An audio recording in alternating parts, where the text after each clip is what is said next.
Alright, so here are some Marine Corps bootcamp secrets that your recruiter probably did not tell you. I remember when I went to bootcamp, they made it seem like it was just this physical thing that is not going to take too long and is only a small part of your career. And I would definitely say there was a lot of things that my recruiter did not tell me that I'm definitely going to make sure I go over in this video. If you guys like this video, make sure to like and subscribe. I'm just going to get right into it. So the first thing, the first few days, like receiving week, is the worst week of boot camp. It is going to be where you regret your life the most. It is going to be where you start second guessing yourself the most that you ever have in your life. It's not a real training week, but it's just days of paperwork, medical checks, haircut, gear issue, and no sleep. Like, you're gonna go a whole week with probably like 6 to 8 hours of sleep. That's how my company did it. I'm only speaking for my company, but yeah, the company I was in, we had pretty much no sleep the first week.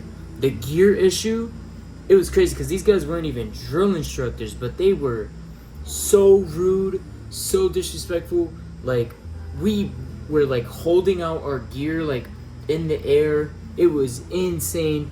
You're just in the black. It's this like Cooper's color code thing, but like you're just in code black for a full week, and you crave sleep, you crave like real food because your lifestyle is not used to it, so you're like adapting to this whole new life. You'll be stressed and confused, running on fumes before training even starts. Like, you're gonna be very cooked. Like, I cannot explain like the crucible, which I'll talk about in this video later. The crucible is not as bad as this damn receiving week. Like, you're gonna question everything in your existence. The second thing is the drill instructors, right? You're gonna be punished for things you didn't do, right? The only thing is, the thing about like the whole punishment cycle, the IT thing, or I think that's what it's called. I've been in the fleet for mad long now. I don't know what it's called in boot camp anymore, but you're gonna be punished as a whole platoon. Anytime one person messes up, the whole platoon gets messed up, and that's just for collective discipline. It builds teamwork. It teaches you how to watch each other's backs.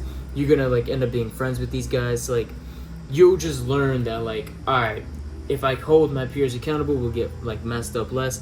But you're gonna get punished for no reason. Sometimes you're gonna get punished even though your platoon does something perfectly, just because it's in the schedule. I remember I was cleaning the house one day, like they call it like the drill instructor house. I was cleaning their house one day and I saw it in their schedule that it was like, they called it like playtime. They were like to mess with us. So it's in the schedule for them to like mess with you. If they have extra time, if they finish something early, they're just going to punish your platoon. That's just you could build discipline. You could build something for your, like, you know, just how boot camp is. You're not gonna have free time. Like, that's the thing. So be prepared to just get punished for no reason at all, or for something that your platoon mate did, so now the whole platoon has to pay for it. My drill instructor did not tell me about that, because I thought like, hey, as long as I'm just like good and like just do what I gotta do, I'll be alright. But no, I still got cooked every single day. The next thing is hygiene, bro. Yo, hygiene is gonna be your biggest battle in boot camp. You're literally gonna average like 30 to 60 seconds for a shower. You're gonna live in sweaty camis. Foot care is gonna become a survival skill. Like athlete's foot, blisters, chafing, they're just like gonna be a common thing in boot camp. I don't know why they need to change this, but hygiene is just not a thing in boot camp. Like, you will barely have a chance. Every single day you have like a 30-second shower. I ended up like getting used to it and like figuring out my like strategies, but you're gonna need to like find a strategy for your hygiene, because I had some of the boys in there like get dropped for this, like just athlete's foot, getting extremely sick, like just like not being able to like continue training because they're so sick. Hygiene will become a battle. You're gonna crave showers constantly. You're gonna crave like brushing your teeth constantly. Like you'll barely have time for that too, especially in the beginning. Like, I figured out how to brush my teeth through my like square weight time, which I'll talk about as well. but you're gonna crave hygiene, especially if you're like a decently clean guy, which I was like super clean before. So it was a big like wake up call for me that like hygiene was only like 30 seconds a day. But you'll find your like strategies and you'll find your like hacks to get through it and stay clean. Just make sure you take care of your body, especially your feet. You will literally barely have time for that. The next thing is the whole dropping thing. My recruiter never went through this, never went over this. Like, I thought you could just quit boot camp. You cannot just quit boot camp. There's this thing called being recycled. Let's say you don't like pass a training event, you'll get like dropped, you'll get like recycled, and that's basically when you drop to the previous company's progress and you continue from where they left off. Depending on where you get dropped, you could be getting dropped to day one again, which is insane. Like, imagine you fail swim qual, which is a very common thing that people fail. You gotta get dropped to day one sometimes, and that's trash, bro. It'd be bad. Like some of my boys were getting dropped back to day one when they failed swim qual. But yeah, recruiters usually don't bring that up. Be prepared to try your ass off so that you can pass every single event, so that you don't get recycled or dropped, because if you do, you better hope that company's only like a week behind, because you're gonna get screwed over.